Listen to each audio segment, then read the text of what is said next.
All right, Quentin. Here we go. Another episode of the Nervous System Training Podcast.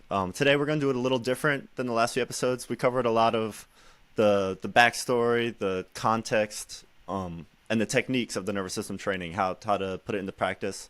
But yeah, today we're going to go through some UFC footage, specifically Brandon Moreno. And we're going to go through a few of his fights around his title reign when he was kind of coming into prominence, and just we'll watch the videos, analyze them, and understand from a nervous system perspective how he's performing, what's working for him in the fights, and what he needs to work on or it loses over time, gains. So yeah, I'll share and get going.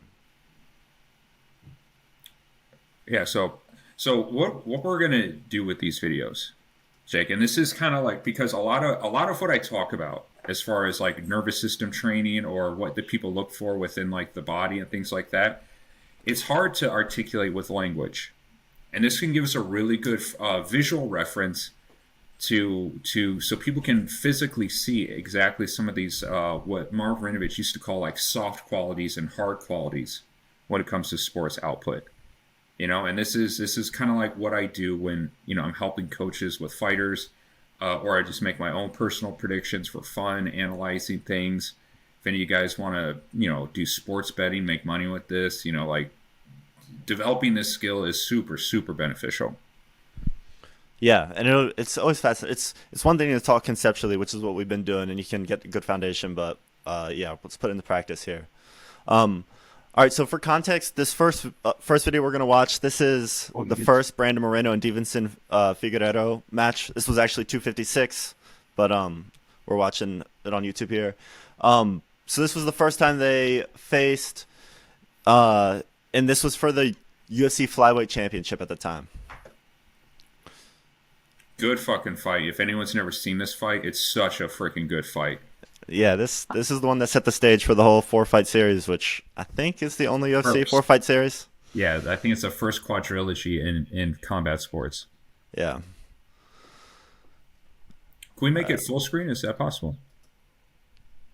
Um, it'll be full screen in the Okay.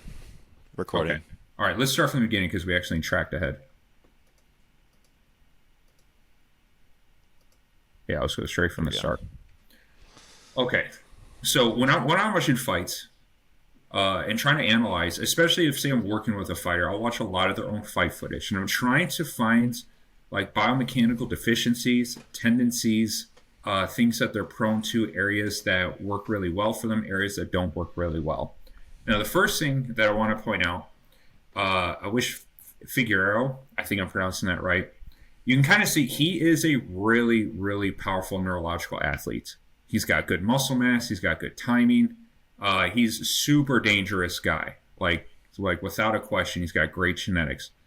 Uh, but you will kind of notice in this fight that that does kind of give him a little bit of a let's say an arrogance to his fighting expression, maybe an overconfidence to it. If you look at someone like Brandon Moreno, who's not exactly quite the athletic specimen, he really has to rely on other soft components of his athleticism to help dig out wins. Especially when it comes to emotional drive, ability to switch in and out of parasympathetic, not allowing himself to be stopped, willpower to keep fighting. These are different things that a fighter can actually work into their body and into their mind if they can wrap their personal identity to the fight game, because we all have the ability to freeze, we all have the ability to fight, and us knowing that we can get out of the fight at any time, we can tap, we can submit, we can allow ourselves to escape danger, that can hold a fighter back. But if a fighter is willing to wrap their personal identity around this idea of not quitting, I'm winning no matter what, I'd rather die, that will give them the willpower to not submit to damage or to existential threat that overrides their system. So when you're looking at Brandon Moreno and Figueroa, you can clearly see a difference in like muscle tonality, muscle depth, elasticity. Moreno is a little bit more elastic. You can kind of see like in his muscle tonality, it's not quite as rigid, it's not quite as structured as Figaro. Uh, Sometimes that helps, sometimes it doesn't. You don't always want to look at it just from a visual angle, but you can also look at muscle development. Now, this fight happened during COVID, and I'm going to imagine that Moreno maybe didn't have a very well completed fight camp. Like those days, it was really hard to train. A lot of people were doing it secretively. A lot of guys got really deconditioned and injured because of lockdowns. So maybe this could be why he kind of came in looking far more unathletic than how he looked further on in his career. Other things that I also look for is if you look at the feet. Now, that was kind of interesting head kick. Now, it's hard to see now, but Moreno really relies on trying to create chaos and throwing things that are unstructured. Like he just threw a wild head kick to the point where he sacrificed his own balance. But that's also a part of what makes him great. He's not afraid to just express himself with violence, even at his own risk. That does a couple things that makes the other fighter really be cautious on how he approaches you. This guy is dangerous. Like he doesn't give a fuck. He'll just throw wild shit at you. That's very psychologically leveraging into a fight. See here he had some balance. He was able to keep him away. Another thing that I look for is the feet. I'm always looking at their feet. Now, if you look at, say, Figaro, see how he's very high on his toes. He can hold a narrow stance.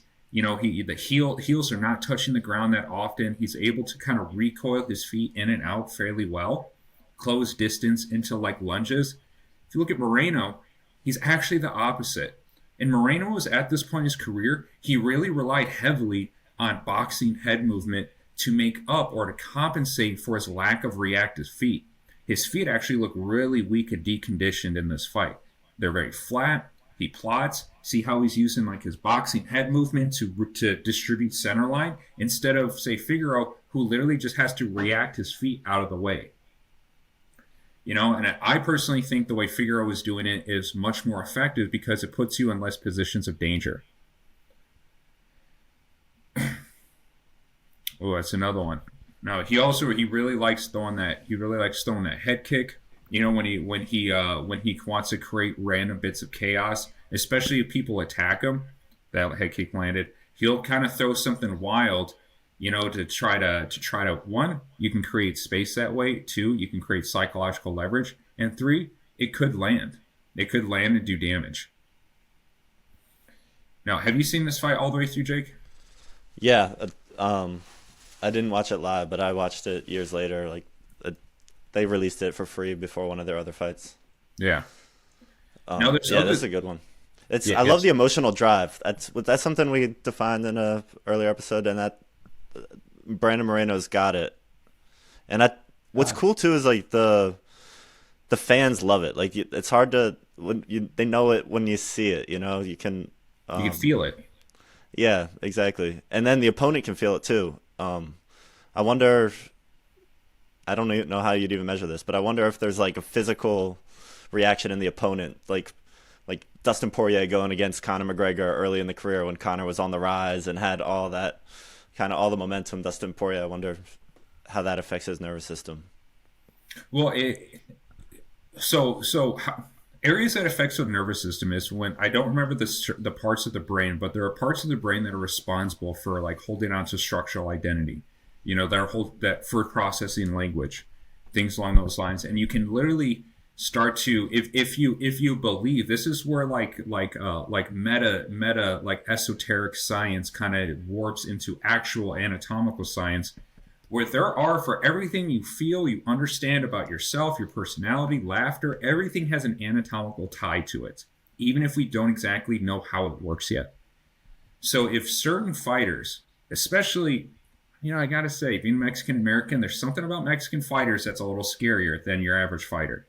They have a deeply seated cultural identity to not quit. It was a thing like in boxing when I was training boxers. They say if you're going against a Mexican, you got to put them away.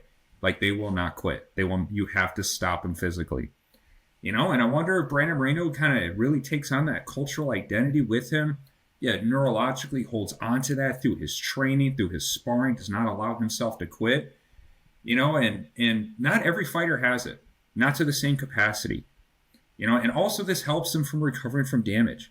If you see Brandon Moreno when he gets hit, like he'll go right back in there and just keep fighting. You know, like he won't, like, I don't know if you ever gotten hit with a heavy shot, like in sparring, there's something that will trigger your brain to be like, oh shit, I want to go home. Like, I'm fucking done. Like, it's happened to me in fights where I got kicked across the face, it shattered my nose, and I remember thinking, I don't want to do this anymore. But sometimes you have to like snap yourself out of it and you have to attack. You know, you don't allow yourself to freeze. You don't allow yourself to flight. You keep the fight mechanism taking place. And that is a very, very hard thing to condition into your nervous system and into your personality. But if you do have it, you can be pretty unstoppable. Like Nate Diaz has it really well as you know, also. But you can also see like, I think this is where, I don't know if there's cup kicks happening or eye pokes took place. I know there was a couple. Yeah. There's a couple issues going on with your fight. I think at some point in the fight, he loses a point. I forget exactly. Now, it's interesting what you're saying about like kind of that the reputation of a Mexican fighter. You got to put him out.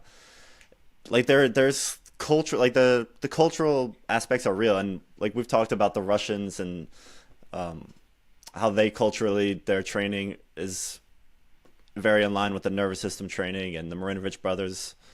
It all kind of goes back to that. What do you see from Brazilians? Obviously, jiu-jitsu is kind of a part of their culture, and they definitely have a more fluid style of jiu-jitsu.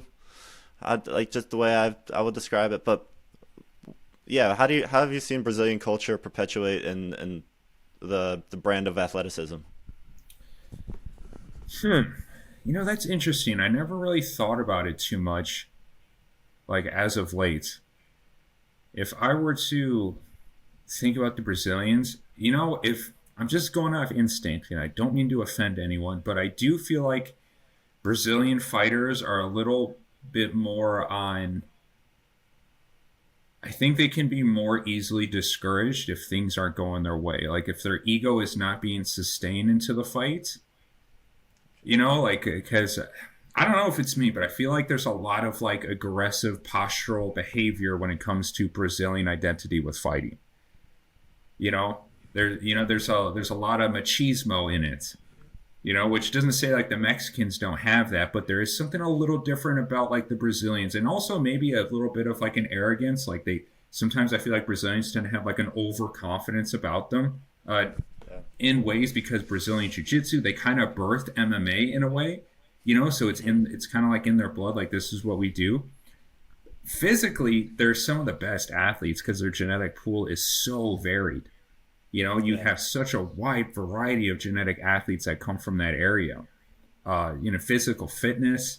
You know, there's a lot of beach culture there, so you're going to get a lot of people who prioritize their physical appearance. You know, which could breed like a higher percentage of effective athletes. One thing I did kind of want to point out now, like the fight is really underway, is I want you to kind of look at how these guys like are moving. You know, and watch their feet. If you look at Moreno, you notice that he's a little bit more developed on the outside of his hips. If you look at his ass, it's not as fat as Figueroa. Figueroa has a really big, like, glute max development. And that really helps you with forward attacks.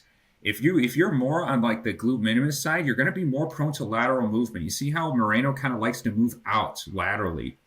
You know, and here, that was great improvised chaos. How he took damage, he took an eye poke.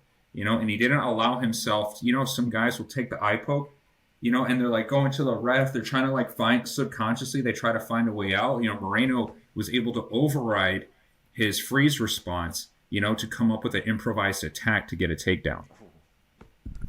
But going back to the feet, because I really want you to see this. Now, watch the feet. Watch how the feet are moving compared to the two athletes. See how Moreno, he plots. They're very flat. The heel makes contact with the ground. You know, it's almost like he's not bouncy. He's not springy. There's no recoil of his feet going like in and out. Then like, you know, it's very plotty. So athletes that are losing the elasticity in their feet, a lot of times they're going to have to fight a certain way to compensate for that. You know, I see Moreno, he'll kind of stand in this fight, not rely on his reactive feet to get him out of the way. He'll kind of like use his head movement. He'll get scrappy. He'll improvise takedowns. While Figaro really knows how to like bounce in and out of his movement, and also he really can drive the forward attack. Moreno doesn't have a lot of power when he's going forward. He needs to like hit, move, get out of the way, or he needs to use his boxing head movement and try to create chaos to like come up with some sort of takedown or some sort of answer. See, like there you go, catches a kick, throws another one. See how he just kind of creates chaos? Like that's an answer because he's losing his balance right now. He doesn't exactly have the athletic tools as his opponent does. So you have to use off-tempo beats. You have to disrupt Figaro's circuitry and his rhythm by creating unpredictable rhythm movements. And this is like where Moreno kind of like excels because he doesn't mind being in chaos. Like he really likes it and he's not afraid of damage. Like Figaro's probably getting frustrated because he's like, God damn, I'm hitting the shit out of this guy and like he won't go away. He always answers with something back. And it doesn't look like Moreno is doing a ton of damage. Maybe he doesn't have as much power and velocity behind his strikes. So Figaro is kind of giving himself like a little bit too much leadway, having his hands down. He's walking up to him a little too confidently, and he's allowing Moreno to open up techniques, and that's probably why it ended up in a draw instead of just a total domination.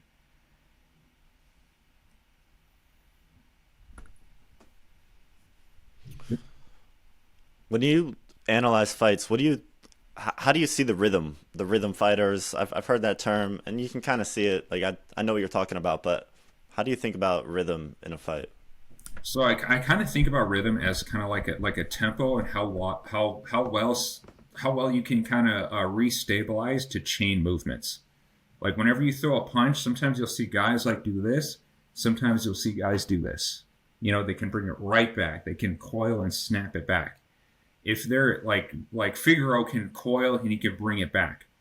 That wasn't a great example right there because he totally lost his footing. But generally speaking, if you look at Moreno, if he misses a punch, like it really drags him out and he doesn't quite have the strength to pull it back in to get himself ready for another strike. So here, when you're looking at like rhythm and tempo, I kind of just look at like what are the beats of their combinations. Like boom, like you got to see like do they hit? Do they wait for perfect placement? Do they throw like light, heavy power or heavy power with a light strike to follow it up? Those are unorthodox beats when it comes to fighting. That's unorthodox rhythm. And MMA really allows you to change up those rhythms. How do you think about the game of MMA, like in terms of rhythm? Like, is it about trying to hit the opponent in between beats, or lure them into a certain rhythm and as a trap? It could. It could definitely. So let's see if we watch this fight. Let me see if we can kind of find it. Where you kind of see how like Figaro he's being kick involves. But if you see earlier there, like Moreno would throw a shot and Figaro's almost like trying to like grab him.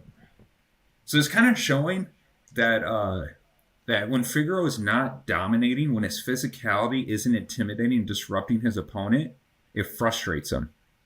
And so what Moreno does is he kind of throws volume. Whenever you notice it, like bam, bam, he'll attack, then move out of the way, then attack him again, then move out of the way, then get hit hard, and come right back with something else.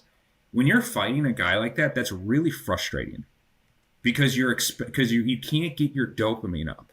You can't get your reward mechanism from landing something because a lot of times we'll land something and we'll see it do damage and they'll back away a little bit, and that gives you confidence. You start becoming more predatory because you can sense blood in the water. But with someone like Moreno, the fact that he can absorb it, eat the damage, come back with something harder, or find a way to reverse the position, that's got to really frustrate, Figaro to the point where now he's starting to become arrogant. He's using like a lot of unnecessary physicality. Like he's not taking his back. He's not changing positions. It's almost like he's trying to prove a point right now. He's trying to let him know that like you're not going to beat me. You're not stronger than me. You're not more powerful than me.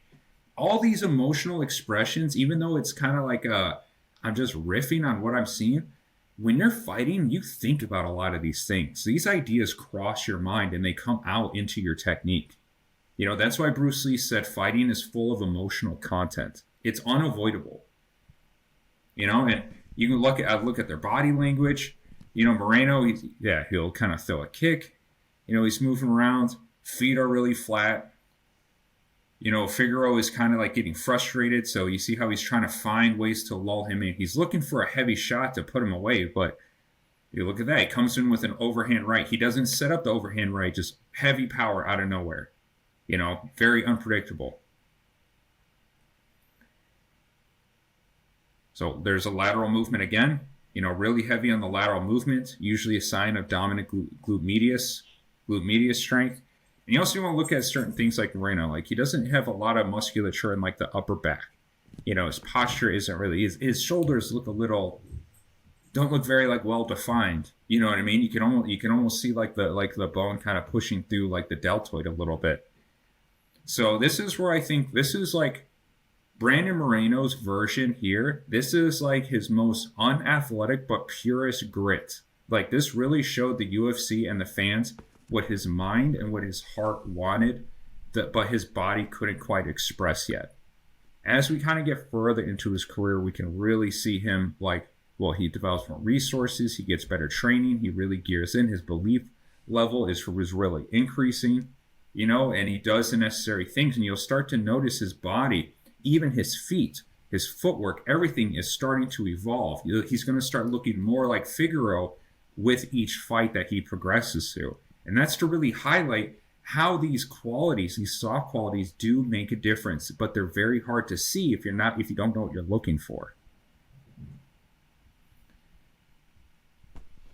So going into this fight, now are you kind of seeing what I'm talking about? Can you kind of see like the difference in foot position? The difference in like their musculature, what movements that they're prone to. Like Moreno is really relying on his grit. You absorb that. That's a heavy shot. Those do not feel good. And Moreno, he backs away for a second, but he's gonna have to answer. Moreno does not allow himself just to take damage. He will give you a rebuttal. Yeah, Moreno kind of has that Nate Diaz. Their styles are a little different, but they have that. The shoulders are a little hunched. They kind of bend over. Yeah, Diaz is more of a boxer. Moreno's more of a brawler, I would say. But yeah, and they're both kind of stiff. Like, they're not the most athletic guys. Yeah, well, so you see a lot of that, especially when you start going into boxing technique that's more on like the southern border, like New Mexico, Texas, Mexico. You see this sort of like thing pop up a little bit more. Like, if you go on the East Coast side of boxing, it's a little bit more Philly. You see a little bit more like Philly shell style, stuff like Floyd Mayweather made that really popular. If you go into California, like West Coast, you'll see certain styles, like a lot of amateur boxing's like a real high, like a lot of like really clean output. So I think it's just like a style of boxing from like the region that they're probably taking on. Oh, we missed that takedown though. That was probably pretty good. Yeah, he's had a few sweet takedowns. Yeah, like weird takedowns, and he doesn't quit. Even though he's taken, like, I don't think this is a tie. I think Moreno lost personally, but it was super, super close. Let me say Moreno lost on damage. I feel like Moreno took a lot more damage, than Figaro. But Figaro kind of let him. Oh, so here he goes. Figaro does kind of let Moreno like develop momentum. Now you see Figaro. See how he's like he's trying to put him away. He's trying to give him heavy shots, but like he just can't. Like, that really pisses you off and frustrates you. Look at those, just eating them. That was an insane uppercut to eat. Dude, another shot. Yeah, if you take into account that point that he lost for the crunch. Yeah, that's right. You're right. Yeah.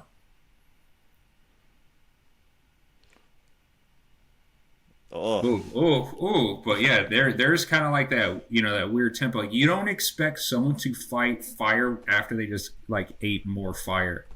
You don't expect that. You expect them to back off. But that's what makes Moreno so special. He'll eat 3 heavy shots and then he'll fire back with 4 of his own shots, with accuracy, with composure. That is super rare.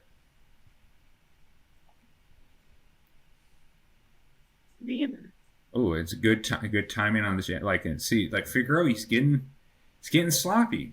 Hands are really low. And Figaro really relies on his athleticism to override his technique. His hands aren't high. He just wants to hit him. He's not thinking anymore. Like Moreno is still thinking. He's still reading him. He's still like, what can I do? How can I solve this problem? Figueroa is just trying to hit him. He's trying to put him away. He's trying to hurt him, but he's not actually coming up with ideas. Okay, there you go. Now he's starting to put together a little bit more, but he's still muscling through his shots. Another body lock takedown again. You see that how you get hit with a heavy shot, rocks you back, and you answer back with a takedown. Like that is hard. That kind of mindset is really hard to train. All right, we got one more round to go. Ooh. Oh yeah, that's where that elbow strikes come in. Do you know how many title defenses Figueroa had? Wasn't he like one of the most decorated featherweights for a while? I can't remember. I'll look it up.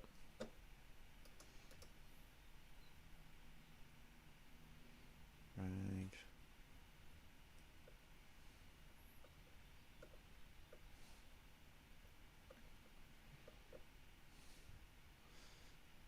One, two, three, four. Jeez. 4 title defenses? He had 6 title fights, I think. 7 title fights. He lost 2 of them and then had the draw. So 4.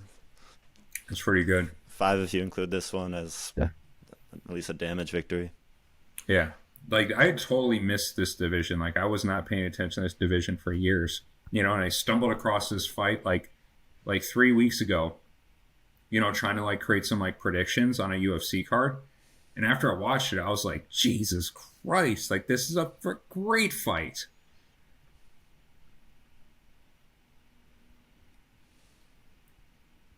Yeah. Dude, look, the shots taken, answers back, like the will to win is just insane. And you can even see it on Figueroa's face. He's like, I can't believe this motherfucker took me down after I just gave him all that freaking heat. Yeah. Dude, like I've sparred against guys like that where they just refuse to be put away, and you get like just frustrated, where you're just like, and then it starts to discourage you. Like can I not do damage? Like how is this? Am I not powerful? Like you can start questioning yourself. You can just get sick of like the fight, because you're not getting the expected outcome that you're conditioned for, that your strikes do to people over and over again. This guy's breaking Figueroa's usual pattern of combat, where I get physical, and when I land something hard and it lands clean, I can feel my opponents start to die down. Like they'll recognize it and they'll feel that and they'll give them confidence. They'll get serotonin hits out of it. When the opposite happens, it just floods you with cortisol and it blocks those serotonin hits. You start developing frustration, and then you're going to start neglecting technique just to get what you want out of it. And that's why you'll see fighters get pissed and just start neglecting technique for this raw aggression. Okay, so now we see Figueroa. He's trying to change a little bit. He's got a little bit more wind. He's trying to think. Moreno is always thinking. And Moreno has good elasticity into the shoulders. If you see the way he like holds his shoulders when he delivers his shots, doesn't hold a lot of tension. They recoil and snap, fairly well with not having a ton of strength. Now I don't know if this is the fight where he broke his arm as well. I think that's actually. Maybe not. I think didn't Moreno like break his forearm? Yeah, I think definitely did. I forget which one. Yeah, because Figueroa was throwing body kicks, and I think one of them snaps Moreno's forearm, or at least fractures it, and he was fighting with a fractured arm for like a whole round, which is insane. Which is like, dude, talk about emotional drive. Like he's punching him with a broken arm. Yeah, that's crazy. See the hematoma building up on his forearm? He keeps trying to like looks like he's trying to shift the bone back into place or some crazy shit. Mm-hmm. But look at Moreno's focus, like unbothered, not off track. He's still maintaining his pressure. He's still maintaining his tempo. He's still pursuing forward. Like he's not allowing the pain or he's not allowing the damage, even though it's hitting like existential threat. Where you mortally get damaged, and you'll see Robert Whitaker when his jaw broke, like he's like, I'm done. When the damage is so high, your nervous system will override your fight response and get you out of there. But Moreno with the broken arm, he's not allowing that to happen. He's just staying focused, trying to come up with answers, trying to find a way to walk away with the belt. Marab is the champ right now, I believe, of bantamweight, but he's another one of those guys with just that drive. Like he just wears everyone down. It's pretty fun to watch. All right, I'm not sure what happens until the rest of this round. These guys obviously been fighting their ass off and are tired as hell. And you even see how like neurological quality is starting to degrade with both fighters. Their ability to recover after striking is falling apart. Reactivity in the feet is going down. These guys are starting to run on fumes. And it's probably why you see a lot of like pauses in their footwork. A lot of this could subconsciously be that they're losing reactivity. They're running out of proprioceptive drive and energy. So they're probably just settling with standing still and just trading, because they're just running on fumes. You're going to see in Figaro's face, like, look at his facial expressions when he looks at him. He looks like he's bullying someone, but he can't win. Mm-hmm. And Moreno's still in it, still answers back, hits him with the broken arm again. God, it's such a good fight. This made Moreno's career. Yeah.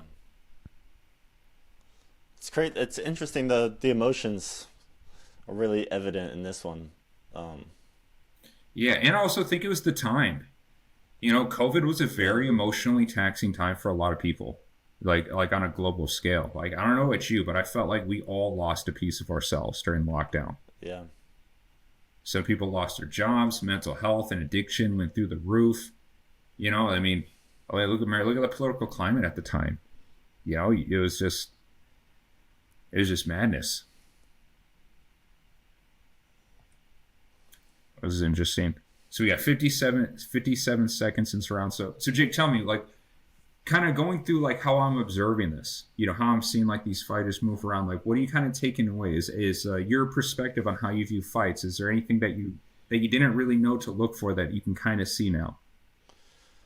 Yeah, you've got a lot of good terms to express fluidity, or like what I'd all clump into fluidity. But yeah, understanding kind of the emotional components, and the neural components to that.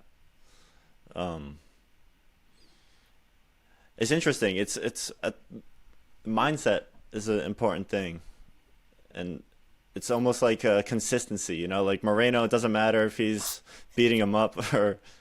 Damn, that's crazy. It dropped on his head.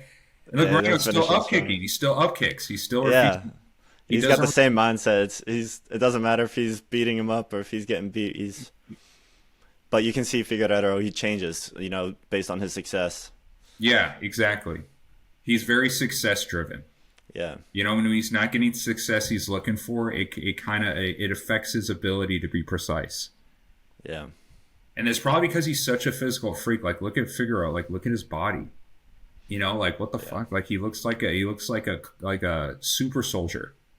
And some guys are just born that way. Some guys are just born like freak athletes. And Moreno clearly isn't that same type of athlete, but that's the beauty of MMA. Anyone can come off the street and become world class if they're driven enough. There's ways you can find ways to win. Do you want to watch? Yeah, let's watch the France fight, and we can see a big difference in Moreno's development as an athlete. Now, in this fight, things that you want to look for, like, I want you to look at the way his feet are placed on the ground, his reactivity, the tension in his legs, definition of his upper back, his ability to focus. Like before, he was, a lot of this, like basically like kind of survive. And in this fight, he's a lot more focused. You can tell he's almost like he knows how to control the tension and like the expression in his body. It's a lot more contained, than just being like loose and wild. I'm curious about energy leakage or efficiency of energy use. Maybe that'll come up here just based on what you said. All right, so for context, this is UFC 277 from July 30th, 2022. This is for the interim belt at the time. We'll get to the intros. Yeah, so if you look, you can see Moreno, bouncing through his feet. He still has that style with his shoulders. He still likes it, but you'll notice the way he moves, the way he holds his posture, his musculature.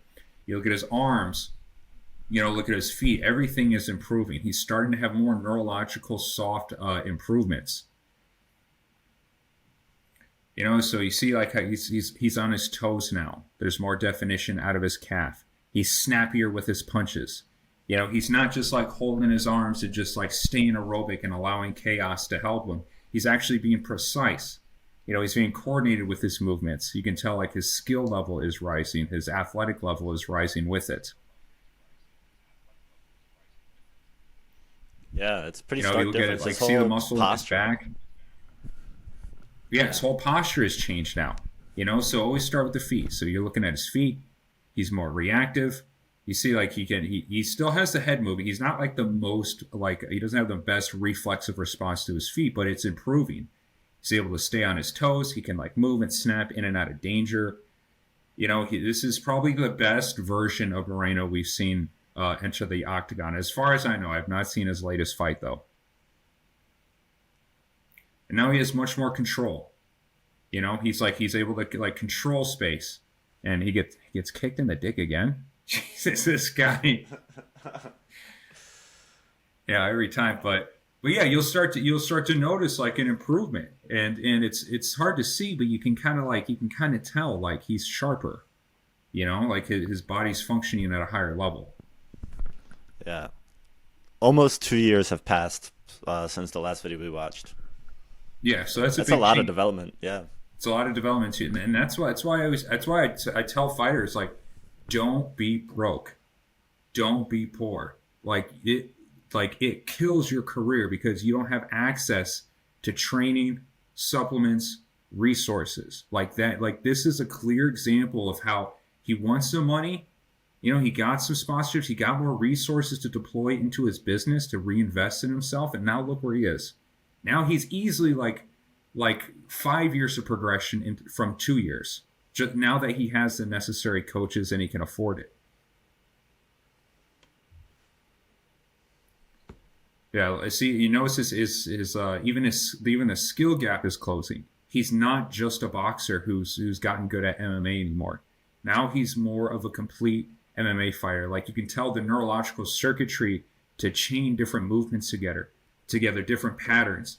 He's not just like one style. He's not relying on his head movement, doing a lot of this as often. He's able to turn what Bruce Lee said into a style of no style, where now it's looking like Brandon Moreno. And that's where you want to be. You want to develop a style that fits your body type, that matches your psychological identity, and you can express it in ways that people can't exactly figure out because it's uniquely yours. And that's why Conor McGregor fights the way he fights. Anderson Silva, there's these dominant crews. You can't duplicate it. It purely comes from their psyche combined with their nervous system expression. And it makes it so difficult to handle because it's not textbook anymore. They're starting to hit what I call neurophysical dominance. Is when your neurology and your physicality can start pulling off unorthodox movements and techniques at velocity with recoilability, with control, to the point where it doesn't need to be textbook anymore because it can create the necessary amount of force. And now you become insanely hard to predict, because now you don't fight good on paper, but in the cage it works like a Roy Jones Jr. It's almost like pure emotion at that point. There's no it's not technique. It's just pure observation. They're inventing technique. Yeah. This is actually where technique comes from.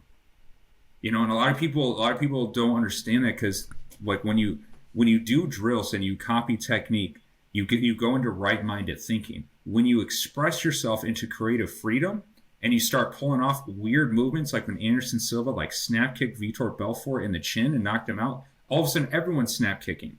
Everyone's like, "What? You can do that?" Yeah. It's a technique now. We drill it, we duplicate it. But it comes from these innovators. It comes from neurophysical dominance, where the nervous system is operating high enough where anything is possible because it generates the necessary amount of force. As long as those principles are intact, anything is possible. And it totally breaks the system and it reshapes the game.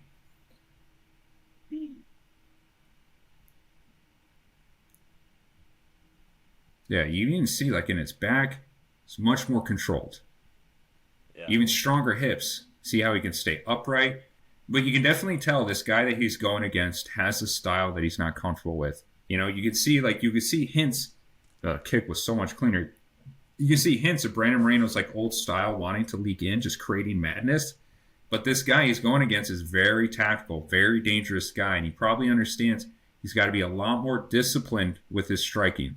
He's got to be a lot more focused and really land his shots with higher precision because the margin for error is so much higher. You talked about the role belief in that last fight.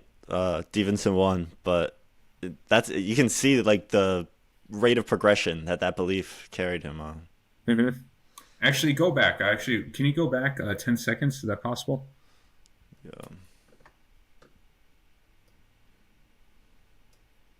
Here. Go right before the round ends. The last exchange where you can kind of see old conditioning patterns starting to leak through. See how he's starting to become. Then he comes back. He goes back into his discipline. He goes back into what they practice into the fight camp. That is something that a lot of guys have trouble with, where they want to revert to what makes them comfortable and what gets them to their old neural pathways, their old flow. But you can train yourself out of that, and your ability to readapt your style and to maintain that focus, you can become a new type of fighter or develop a new type of emotional expression or physical expression depending on how you need to defeat your opponent. And that is really hard to do. Like some guys who are really good at that,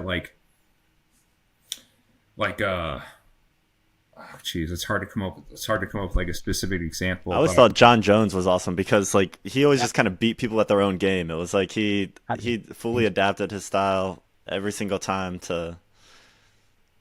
I think he knew that he could trap people. They'd have nowhere to go if he was played into their game.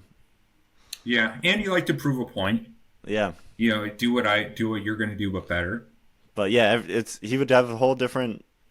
I mean, he always has the same things, but just the adaptability and the awareness of like, what's the plan today? What's the mission today? What am I resetting to today? Okay. You can tell Moreno is really getting a lot of luck.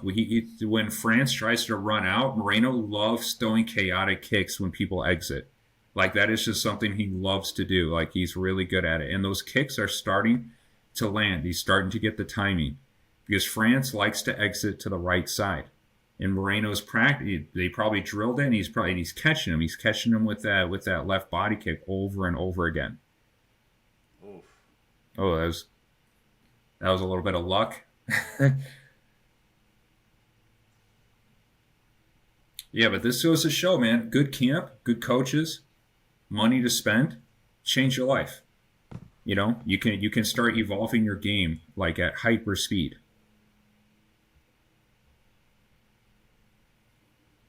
Do they still have the one hand on the cage rule? Is that a thing, or is that gone? Like over the top? Like, one hand on the cage, they can't get kneed in the head anymore. Or one hand on the floor. Oh, on the floor? I don't know. They were talking about changing that rule. I'm not sure. I thought it changed, but I don't remember. I always thought that was a weird rule. It's stupid. I get it, the danger, but I don't know. It kind of, I feel like it interrupts the flow, like the natural flow.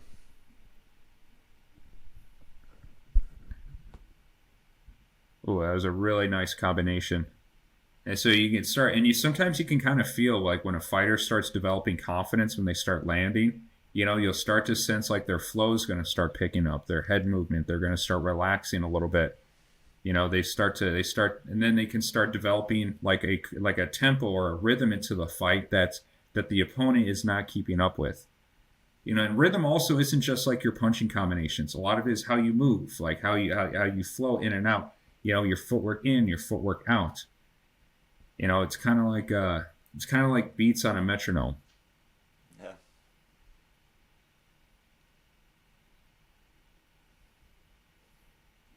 You can see how much lighter he is on his feet. Yeah, so much lighter. Yeah. You can see his lighter. He's getting a little confident now. He's causing his opponent to lose balance because he's able to slip out of the way. Fine, dude. It looked like he was about to throw one of those fucking. Yeah, he's getting super confident. But here's a tell that Moreno does have to hide before he throws. Sometimes he does something like this and then he'll throw, which is you got to be careful. You don't want to get into that habit. And you see how it's starting to like he starts to develop like this little tell before he wants to launch. His guard is really high in this fight. I can tell he's thinking about that. It's probably something he worked on, I think. Well, Especially that lead hand that's like it's way above head height. yeah, I wonder why that is. I don't know enough about his opponent to know if that's like a strategy or if that's something where he's just trying to feel a certain type of trajectory with his punches. I'm not exactly sure. And I don't know if Moreno can continue this into his later fights. You know, that's one thing about Moreno. His you'll see like a difference in his style as he goes from like one fight camp to another. He had a lot of personal issues going through his fight camp. You know, coaches not showing up to help corner him. He was involved with some sort of gambling issue with one of his coaches and got a suspension or something like that. So there's some personal things in the background that were causing him to not always be his best version to show up. All right, so I think this is the final third round. Yeah. Yeah, third round. But if you look at the difference, here's third rounds, like this version of Moreno compared to the other one. You know, he's not plotting. He's still up on it. He's still upright on his feet. He's still fast. He's still reactive. He's not relying on just random lateral movement to get in and out of danger. You know, he can push forward. He can push backwards now that he has stronger hips. Yeah, he hasn't slowed down. It's exactly the same as the beginning of the first round. Yeah, that's his body his nervous system is running really good right now. You know, everything is staying. His body is still able to stay reactive, and that's the first thing that goes down. Ooh, it gets a little wild. That's the first thing that goes down when you get fatigued is your reactivity. The reactivity in your feet, you know, in your hips and your legs, that starts to fall apart. But now you see, like, he just got into a big chaotic exchange. Look at Moreno. He's kind of going back to his older, he's going back, like the chaos is calling him back. Yeah. You know, and that old identity is starting to show up. And his corners need to remind him, like, hey, get back on, stick to the game plan, get back to where you were. There, he's coming back. You see it? Mm-hmm. Now he's going back to the game plan. Now he's landing. So there's little things like this you got to look for. So if you're coming up with a game plan to beat Moreno, like you got to want to get him in chaos to get him away from his new tools. Like if I was coaching a fighter, I'd be like, listen, when you overwhelm him, that's where he resorts to like that Mexican boxing style. He starts throwing crazy, he starts neglecting balance because he wants to answer fire with fire. That's how he operates. But what you want to do is you want to get him overwhelmed, you know, hit him with strikes and then back away, let him get like his thing and then hit him again. Keep him in that disruptive rhythm and start to mess with his ability to use these new skills he has. That makes him less dangerous because in Moreno 2020, if you can put him back into that fight style, you're probably going to beat him compared to this version now. So all these little things you want to look for. You know, this is how you start to exploit their weaknesses, not their physical weaknesses, but their emotional weaknesses in the fight as well.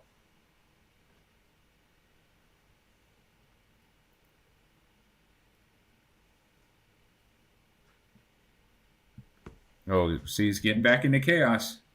You know, he's still dangerous in there. He's still dangerous, but he's more neglectful. He's more willing to get hit to give a hit. You know, and that's really where you want him. It's where you want to defeat him, Nick. You don't want him to get his composure back. You see how now he's slowed down. He regains his balance. He allows himself to kind of feel where his center of gravity is.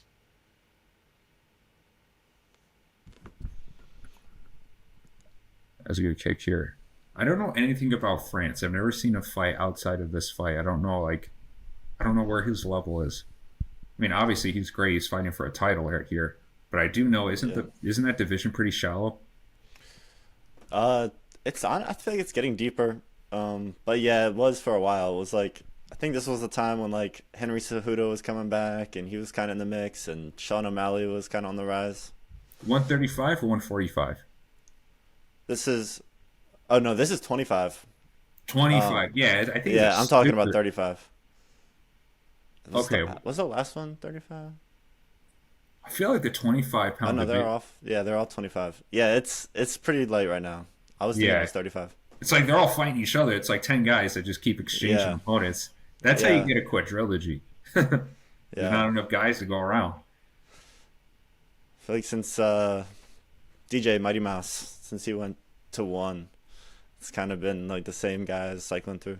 Yeah, man, I miss Mighty Mouse. He was such a he was the most complete fighter.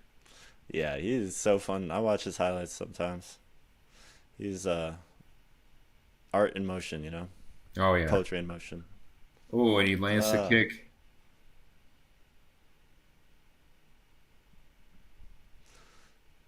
that's a tough ending. It's a good fight.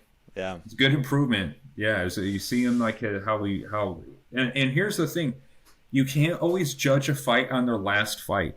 Judge a fighter on their last fight. This is a state he was in for this fight. When this fight ends, it's like that physical state starts to decline, and you got to do a new camp, get it back up again, like when a flower blooms.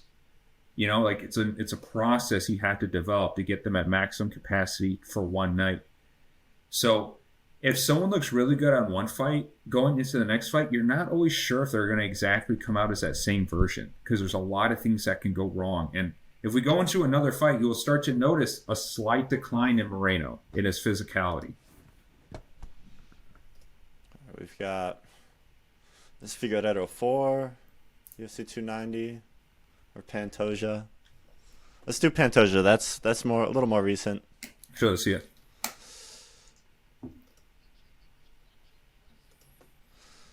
Skip forward a little bit.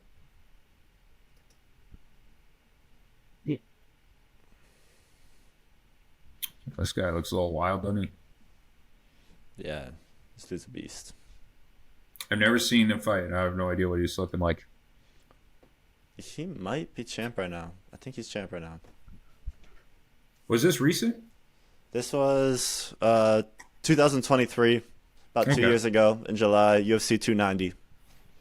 So All right, let's see what version of Moreno. I've never seen this fight, so let's see what he's looking like. This guy's got some strange shorts, though. Are they backwards? You know what I'm saying? Yeah, we got to get it flip back. Moreno. You can see he's not quite as defined as he was in the last fight. Man, just chaos right off the bat. Those heavy exchanges.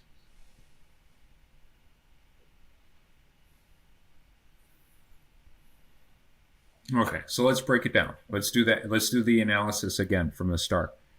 So, looking at the feet, calves look like it's got, some definition. It doesn't look totally flat. I can't see the feet because the goddamn thing is in the way. But as far as like the musculature and the body into the upper back and the frame, it looks a little lower than the previous fight. What do you think? Yeah. Yeah, it's definitely not quite as much. Now he did switch camps. I think he was fighting at one camp for the France fight, and then he had to switch to a different camp for some reason. I think he was like at Extreme Couture for a little bit, and then he got in some trouble with some gambling or something like that, and now I think he switched again. So that's also another thing to think about. You need a good formula to get ready for fights. And you'll see that. You'll see like some guys will have a winning formula, and for whatever reason, whether like disagreements or money, it doesn't quite work out. They switch camps and they can never reduplicate the same formula that got him there. Yeah. I would argue like when Conor McGregor broke his formula, when he stopped working with Ido Portal, he stopped working with Gunnar Nelson. He had a good formula where he was moving different. He was he was breaking the system. Then when he started to abandon that formula, so I noticed like his performance started to really decline. When it was, he probably broke the formula to adapt to boxing Mayweather. Yeah. Honestly, it was never quite the same after that. No. And also the money too definitely played a role, I think, with him. Yeah. Now I am noticing like Moreno does not look like he has much muscularity. There's, there's much structural build into his feet and into his calves in this fight as, say, like the previous fight. Starting to see he's a little flatter on the feet, especially the back foot. It's a little bit more plotty. And also his hands. You notice his hands are a little different now. Now he's kind of reverting to his old like boxing stance. He's kind of relying a little bit more on chaos than precision. Yeah, his shoulders are rolled more forward, like the first Stevenson fight. Could be an indication that he really doubled down more on skill training than possibly strength and conditioning. Oh dang! Did he get clipped? Yeah, I think it was the left. Pantoja. A little bit of a headbutt there. So who's this guy he's fighting? Pantoja. Pantoja. See, Pantoja is really aggressive. Let's look at Pantoja a little bit. He's a fluid guy. He's like a scramble. Like, he can do it all. Yeah. Seems to be really heavy on pressure. You know, constantly trying to pass. They're very early into like the first round, so everyone's all dry. A lot of friction. Very relentless wrestling. He's already got him cut early. You know, which Moreno can handle. Moreno's a gamer. He's not afraid. But, yeah, this guy is...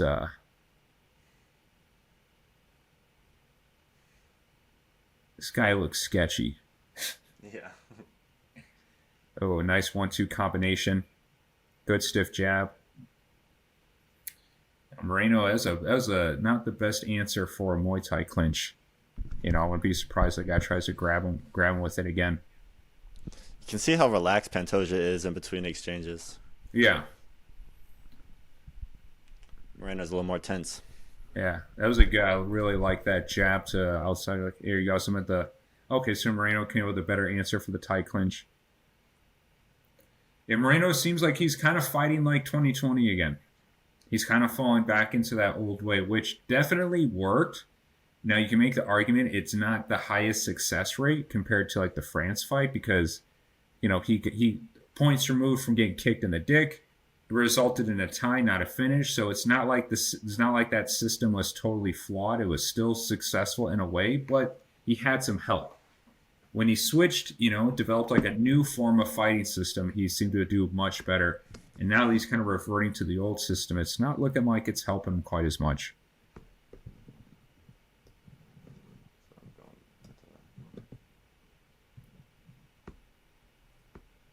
Yeah, I'm not seeing the bounce out of Moreno's feet. I'm not seeing like the movements.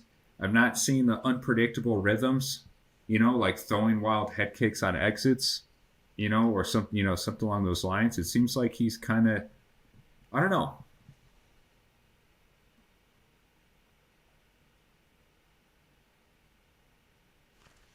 Yeah, I feel like people kind of have their natural way of going about things, and then with coaching, cueing, you can come off of that. But it definitely seems like he's back to the Brandon Moreno way. I don't know what was influencing. Do you know what his camp was for that previous fight against France? Was he in? I think he was working with like a Dutch kickboxer guy. Really well-known camp. I can't remember what it was called. GSC maybe or something. Or I don't know. You could probably look it up. It's probably out there. But you know, we'll see how this goes.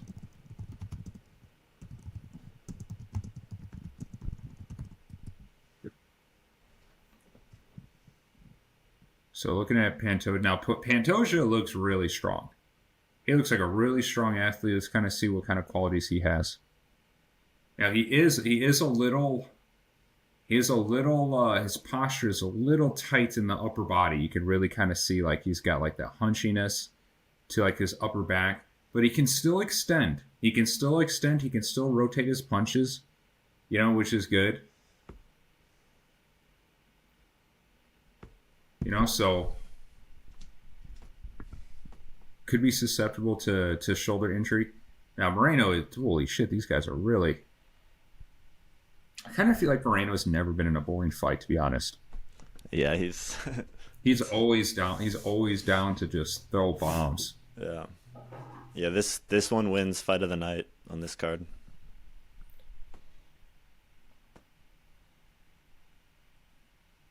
Now, Pantoja kind of reminds me more like a Jose Aldo type fighter. Where Jose Aldo didn't really have a lot of foot reaction either, but he kind of relied on insane amounts of raw force and power, where every strike like hurt his opponent and discouraged his opponent from pressing into him. Oh, yeah.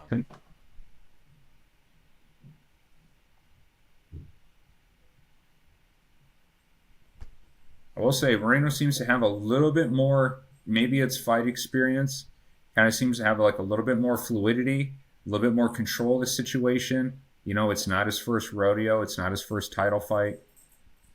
Is this a title? Yeah, is this a title fight? It has to be. Yeah, it's a title.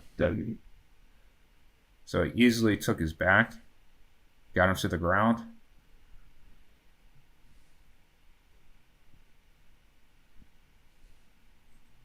Are they still using the same UFC gloves? Or are they the new ones, or they switch back to the old? I think they switched back. They definitely did for a card. I don't know if they stayed back, but I remember they switched back for a card. Have you ever worn the UFC gloves, like the old UFC gloves? I've worn a pair. I don't know what era they were from. That was probably like 2020. There's a pair that I used. They're horrible. They're the fucking worst. I remember they were like the first MMA gloves I bought back in 2011. Yeah. I bought it from like a Dick's Sporting Goods store. I'm like, I'm going to be a fight.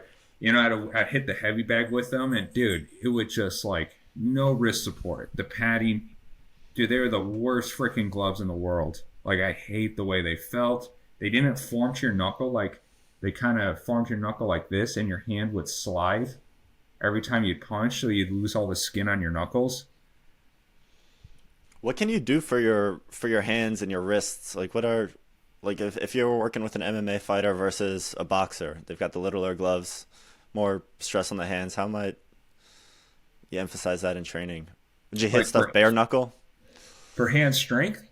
Yeah, hand strength and durability. Durability, for like durability, you gotta punch things. You gotta punch like you gotta do like not soft targets, but you gotta do like firm like target hitting. Yeah. You can wrap your hands, hit the heavy bag with no gloves on, but you gotta control your power.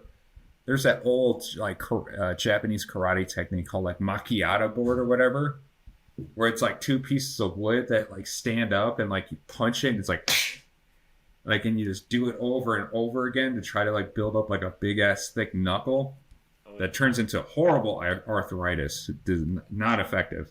Not like effective for longevity. Now for like grip strength, of course, like you can do hangs. I like towel hangs. So you take a towel, you wrap it around like a pull-up bar, you grab a hold of it, and you just hang.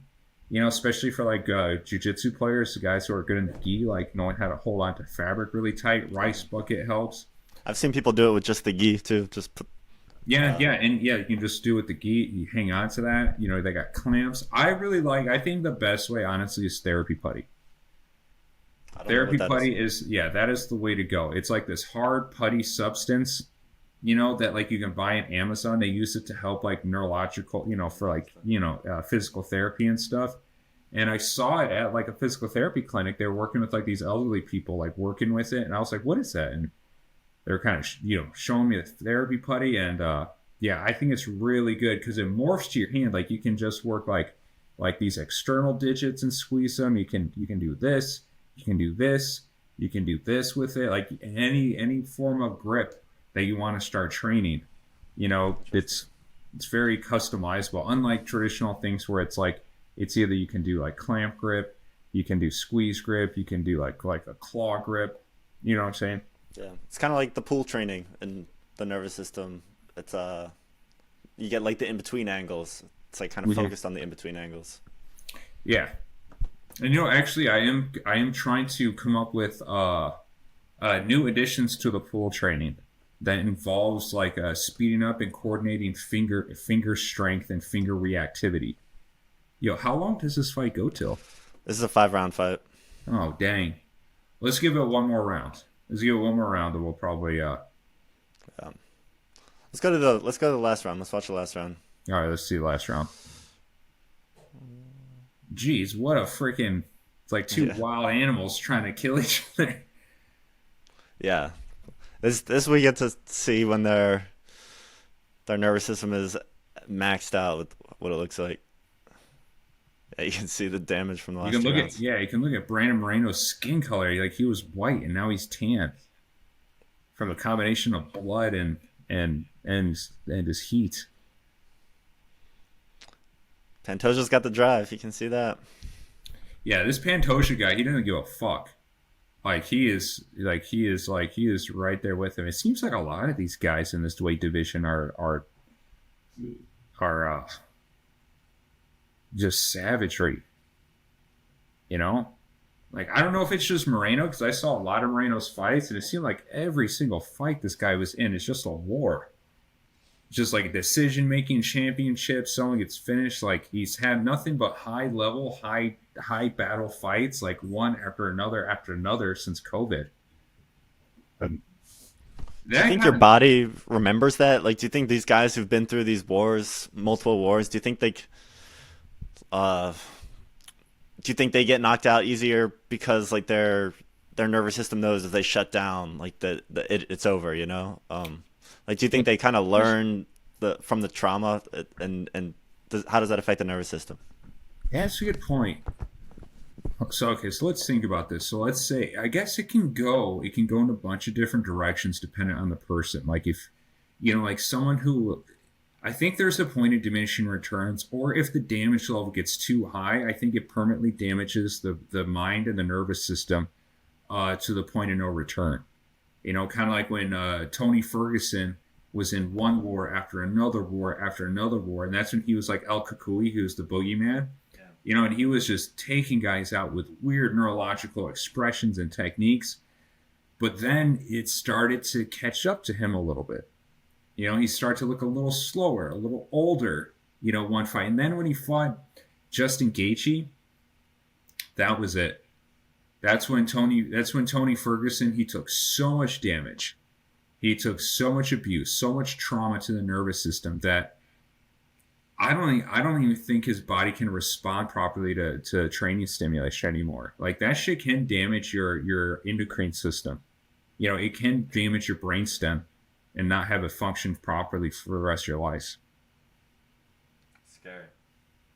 But if you look at like say like Nate Diaz, it seems like he got better the more wars he was in.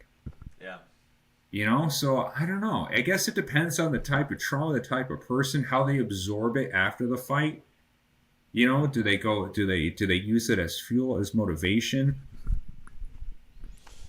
It's hard to say. I do think there is a point though. If you accumulate too much damage, you're only human, and I think you will start decreasing no matter what. No matter how much training, no matter how much skill work, it almost like it accelerates your aging. Yeah, for sure. And even if you avoid the damage, the time kind of brings on the damage itself. Mm-hmm. But yeah, Nate Diaz is an interesting one. He's definitely the best example I can think of someone who gets better with the they kind of learn. He's very realistic. I think he knows exactly when someone bested him. He's got like that belief in himself where he knows he can be the best, and so when someone gets the better of him, he knows like, oh, I could have done something better. Nate Diaz? Yeah, I think he's like a lot of these guys. Their locus to control is more external. They think kind of